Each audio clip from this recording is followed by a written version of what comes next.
Hello everyone, glad to see you back on my channel MKB English. Friends, நாம் ப்ரொனவுன்னா என்ன, அதை எந்த சிச்சுவேஷனில் use பண்ணலாம் அப்படின்னு பார்த்துட்டு வரோம். ஏற்கனவே நான் ப்ரொனவுன்ஸ் மேலே 2 வீடியோ போட்டிருக்கேன். அந்த ப்ரொனவுன்ஸோட கண்டினியூவேஷன் தான் இந்த வீடியோவும். போன வீடியோஸில் நாம் ப்ரொனவுன்ஸில் மொத்தம் 4 டைப்ஸ் பார்த்துட்டோம். இப்போது 5வது 6வது டைப்பு நாம் பார்க்க போகிறோம். வாங்க ஃப்ரெண்ட்ஸ், வீடியோக்குள்ளே போகலாம். நாம் தமிழில் நான் தான், நீ தான், அவன்தான், அவங்க தான், இவன் தான், இவங்க தான், இவ தான் அப்படின்னு சொல்லுவோம் இல்லையா? இதை எப்படி இங்கிலீஷில் சொல்லலாம் அப்படின்னு பார்க்கலாம். அதை எப்படி யூஸ் பண்ணலாம் அப்படின்னும் பார்க்கலாம். நான் தான்ன்றதை இங்கிலீஷில் எப்படி சொல்லலாம் அப்படின்னா ஐ மை செல்ஃப் அப்படின்னு சொல்லலாம். நான் தான் அந்த கேக்கை பண்ணேன் அப்படின்னு சொல்லுவோம் இல்லையா? இதை இங்கிலீஷில் I my self made the cake அப்படின்னு சொல்லலாம். நான் தான் அப்படின்னா ஐ மை செல்ஃப். இதுவே நீ தான் அப்படின்னா யூ யோர் செல்ஃப் அப்படின்னு சொல்லலாம். நீ தானே அதை சொன்ன, you your self set that அப்படின்னு சொல்லலாம். நீ தான் அப்படின்னா யூ யோர் செல்ஃப். இதுவே நீங்கள் தான் அப்படின்னு ப்ளூரலில் சொன்னோம் அப்படின்னா, நிறைய பேருக்காக நாம் சொன்னோம் அப்படின்னா அது யூ யோர் செல்ஸ் அப்படின்னு சொல்லணும். அடுத்து என்ன பண்ணணும் அப்படின்னு நீங்கள் தான் முடிவு பண்ணணும் அப்படின்னு சொல்லுவோம் இல்லையா? இதை இங்கிலீஷில் you yourselves should decide what to do next அப்படின்னு சொல்லலாம். நான் தான் அப்படின்னு சொன்னால் ஐ மை செல்ஃப் அப்படின்னு சொன்னேன். நீ தான் அப்படின்னா யூ யுவர் செல்ஃப் அப்படின்னு சொன்னேன். நீங்கள் தான் அப்படின்னா யூ யுவர் செல்ஸ் அப்படின்னு சொன்னேன். இதுவே நாங்கள் தான் அப்படின்னா அதை இங்கிலீஷில் வி அவர் செல்ஸ் அப்படின்னு சொல்லலாம். இப்போ இது மேலே ஒரு எக்ஸாம்பிள் சென்டென்ஸை பார்க்கலாம். எல்லா அரேஞ்ச்மெண்ட்ஸையும், எல்லா ஏற்பாடுகளையும் நாங்கள் தான் செஞ்சோம் அப்படின்னு சொல்லுவோம் இல்லையா? இதை இங்கிலீஷில் we ourselves made all the arrangements அப்படின்னு சொல்லலாம். தமிழில் அவன்தான் அப்படின்னு சொல்லுவோம் இல்லையா? இதை இங்கிலீஷில் he himself அப்படின்னு சொல்லலாம். அவன்தான் அந்த ஆக்சிடெண்ட்டை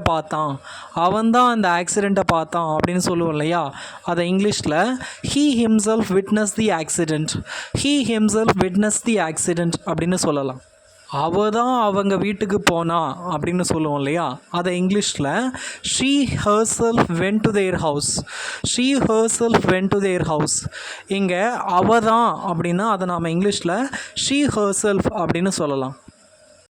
தமிழில் அவங்க தான் அப்படின்னு சொல்லுவோம் இல்லையா? இதை இங்கிலீஷில் they themselves அப்படின்னு சொல்லலாம்.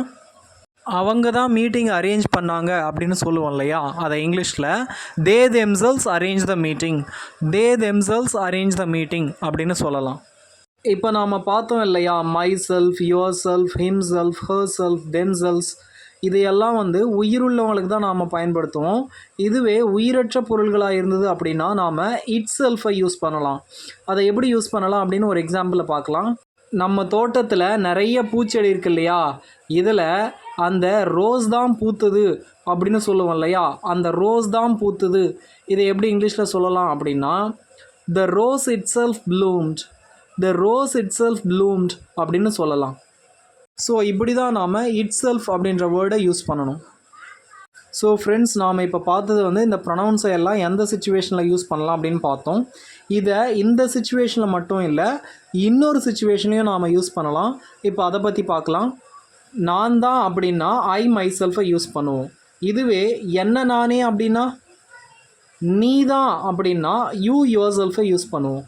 இதுவே உன்னை நீயே அப்படின்னா இது மாதிரி சிச்சுவேஷனில் கூட நாம் ஏற்கனவே பார்த்த இந்த my self, yourself, himself, herself, them self தான் யூஸ் பண்ணணும். ஆனால் நாம் பார்த்த முதல் சிச்சுவேஷனுக்கும் இப்போ நான் சொல்கிற சிச்சுவேஷனுக்கும் டிஃப்ரென்ஸ் இருக்குது. அது என்னன்னு பார்க்கலாம். தமிழில் என்ன நானே துன்புறுத்திக்கிட்டேன் அப்படின்னு சொல்லுவோம் இல்லையா? இதை எப்படி இங்கிலீஷில் சொல்லலாம் அப்படின்னா ஐ ஹர்ட் மை செல்ஃப் அப்படின்னு சொல்லலாம். நான் தான் அப்படின்னு சொல்லும்போது ஐக்கு அடுத்து உடனே மை செல்ஃப் வரும். ஆனால் என்ன நானே அப்படின்னு சொல்லும்போது இந்த மை செல்ஃப் சென்டென்ஸோட லாஸ்ட்டில் தான் வரும். இப்போ நான் சொல்கிற சிச்சுவேஷன்ஸ்க்கு எல்லாமே சரி, இந்த ப்ரொனவுன்ஸ் சென்டென்ஸோட லாஸ்ட்டில் தான் வரும். தமிழில் உன்னை நீயே ஏமாற்றிக்காத அப்படின்னு சொல்லுவோம் இல்லையா, இதை இங்கிலீஷில் don't fool yourself, don't fool yourself அப்படின்னு சொல்லலாம். இதே மாதிரி மற்ற ப்ரொனவுன்ஸ்க்கும் யூஸ் பண்ணுங்கள் ஃப்ரெண்ட்ஸ்.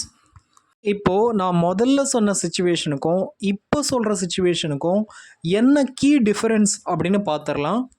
நான் தான், நீ தான், அவன் தான் அப்படின்னா I my self, you your self, he himself. என்ன நானே, உன்னை நீயே, அவனை அவனே அப்படின்னு சொன்னால் இந்த my self, your self, himself அப்படின்றத சென்டென்ஸோட லாஸ்ட்டில் போட்டுருங்க.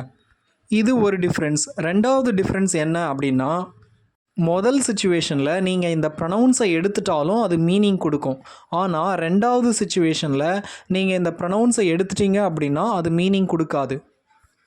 I my self made the cake, நான் தான் அந்த கேக் பண்ணேன் அப்படின்னு சொல்கிறோம் இல்லையா, இதில் மை செல்ஃபை எடுத்துருங்க. ஐ மேட் த கேக், நான் அந்த கேக்கை பண்ணேன் அப்படின்னு சொன்னாலும் அது மீனிங் கொடுக்குது. இப்போ ரெண்டாவது சுச்சுவேஷனுக்கு வருவோம். என்ன நானே துன்புறுத்திக்கிட்டேன், ஐ ஹர்ட் மை செல்ஃப். இதில் இந்த மை செல்ஃபை எடுத்துருங்க. எடுத்துட்டிங்கன்னா என்ன மீறும் அப்படின்னா ஐ ஹர்ட்.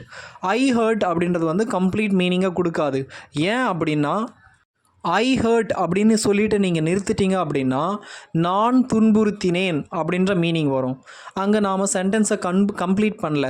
துன்புறுத்தினேன் அப்படின்னா யாரை, நம்மளே துன்புறுத்திக்கிட்டோமா இல்லை மற்றவங்களை துன்புறுத்தினோமா அப்படின்ற கேள்வி வருது. மீனிங் கம்ப்ளீட்டாக வரல.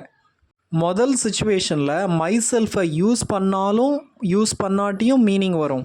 ஆனால் ரெண்டாவது சுச்சுவேஷனில் இந்த ப்ரொனவுன்ஸை, இந்த மை செல்ஃப் அதே மாதிரி சில ப்ரொனவுன்ஸ் இருக்கு இல்லையா, ஸோ இதெல்லாம் வந்து யூஸ் பண்ணலை அப்படின்னா அது கம்ப்ளீட் மீனிங் கொடுக்காது. இது ரெண்டாவது டிஃப்ரென்ஸ். மூணாவது டிஃப்ரென்ஸ் என்ன அப்படின்னா, முதல் சுச்சுவேஷனில் நீங்கள் செய்கிற வினை வந்து உங்களை பாதிக்காது. நான் தான் அவனை அடித்தேன் அப்படின்னு சொல்லும்போது அதை இங்கிலீஷில் I myself beat him அப்படின்னு சொல்லுவோம். இங்கே அடி அவனுக்கு தான் விழுதே தவிர நமக்கு விழுறதில்ல. ஆனால் என்ன நானே அடிச்சுக்கிட்டேன் அப்படின்னு சொல்லும்போது அடி நமக்கே விழுது. ஐ பீட் மை செல்ஃப், அந்த ஆக்ஷன், அந்த வினை வந்து நமக்கே வருது. இப்போ கண்ணாடியில் பார்த்தோம் அப்படின்னா நம்ம மூஞ்சி நமக்கே தெரியுது இல்லையா, அது மாதிரி நம்ம செய்கிற வினை நமக்கே வந்தது அப்படின்னா அது வந்து ரெண்டாவது சுச்சுவேஷன். அப்படி இல்லாமல் நாம் செய்கிற வினை இன்னொருத்தரை பாதிக்குது அப்படின்னா அது முதல் சுச்சுவேஷன். இதை தான் இங்கிலீஷில் எம்ஃபேட்டிக் ரிஃப்ளெக்டிவ் ப்ரொனவுன்ஸ் அப்படின்னு சொல்லுவோம். நான் சொன்ன முதல் சுச்சுவேஷனை ஐ மை செல்ஃப், அதை எம்ஃபேட்டிக் ப்ரொனவுன் அப்படின்னு சொல்லுவோம். நாம் பண்ணுறது நமக்கே ரிஃப்ளெக்ட் ஆகிறதுனால ரெண்டாவது சுச்சுவேஷனை நாம் ரிஃப்ளெக்டிவ் ப்ரொனவுன் அப்படின்னு சொல்லுவோம். இந்த வீடியோ உங்களுக்கு யூஸ்ஃபுல்லாக இருந்திருக்கும்னு நினைக்கிறேன் ஃப்ரெண்ட்ஸ். இந்த வீடியோ உங்களுக்கு பிடிச்சிருந்தது அப்படின்னா லைக் பண்ணுங்கள், மறக்காமல் என்னோடய சேனலுக்கு சப்ஸ்கிரைப் பண்ணுங்கள் ஃப்ரெண்ட்ஸ். தேங்க்யூ.